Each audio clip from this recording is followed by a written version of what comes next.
വിശുദ്ധ ലൂക്ക അറിയിച്ച സുവിശേഷം 21 അധ്യായം 12 മുതൽ 15 വരെയുള്ള തിരുവചനങ്ങൾ.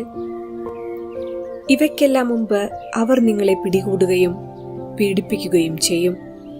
അവരുടെ സിനഗോഗുകളിലും കാരാഗ്രഹങ്ങളിലും നിങ്ങളെ ഏൽപ്പിച്ചു കൊടുക്കും. എന്റെ നാമത്തെ പ്രതി രാജാക്കന്മാരുടെയും ദേശാധിപതികളുടെയും മുൻപിൽ അവർ നിങ്ങളെ കൊണ്ടുചെല്ലും. നിങ്ങൾക്ക് ഇത് സാക്ഷ്യം നൽകുന്നതിനുള്ള അവസരമായിരിക്കും. എന്തുത്തരം പറയണമെന്ന് നേരത്തെ ആലോചിക്കേണ്ടതില്ലെന്ന് മനസ്സിലാക്കിക്കൊള്ളുവിൻ. എന്തെന്നാൽ നിങ്ങളുടെ എതിരാളികളിൽ ആർക്കും ചെറുത്തു നിൽക്കാനോ എതിർക്കാനോ കഴിയാത്ത വാക്ചാതുരിയും ജ്ഞാനവും നിങ്ങൾക്കു ഞാൻ നൽകും.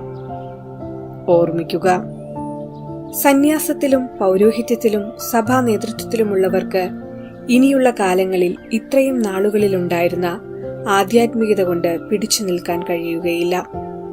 കൂടുതൽ ലാളിത്യവും കൂടുതൽ പരിഹാര ചൈതന്യവും അവർ പുലർത്തണം. കൂടുതലായി ഉപവസിക്കുകയും പ്രാർത്ഥിക്കുകയും വേണം.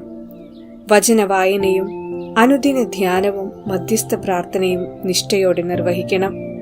വിശുദ്ധ കുർബാനയുടെ ആരാധനയിലും അനുദിന ബലിയർപ്പണത്തിലും തികച്ചും ശ്രദ്ധയോടെ വ്യാപരിക്കണം.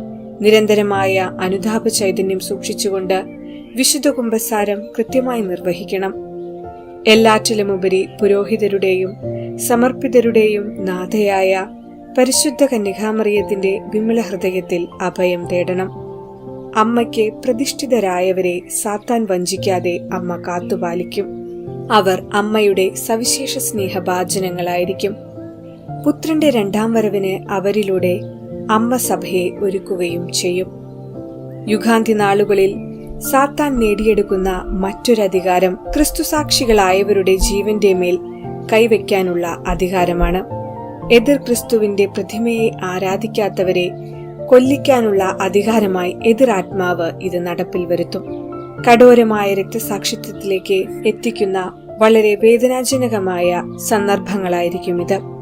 അതേ തുടർന്ന് അശുദ്ധിയുടെ മാതാവായ സ്ത്രീ, ഭൂമിയിലെ മ്ലേച്ഛതകളുടെ മാതാവ്, വിശുദ്ധരുടെയും യേശുവിന്റെ സാക്ഷികളുടെയും രക്തം കുടിച്ച് ഉന്മത്തയായി ലഹരി പിടിച്ചിരിക്കുന്ന ദർശനം യോഹന്നാൻ സാക്ഷ്യപ്പെടുത്തുന്നു. അശുദ്ധിയുടെ ഈ മാതാവ് അമലോത്ഭവയും നിത്യകന്യകയുമായ പരിശുദ്ധ കന്യകാമറിയത്തിന്റെ എതിർസ്ഥാനത്ത് നിലകൊള്ളുന്നവളായിരിക്കും. അവളിലൂടെ അശുദ്ധി ഭൂമുഖത്ത് പകർച്ചവ്യാധി പോലെ പടരും.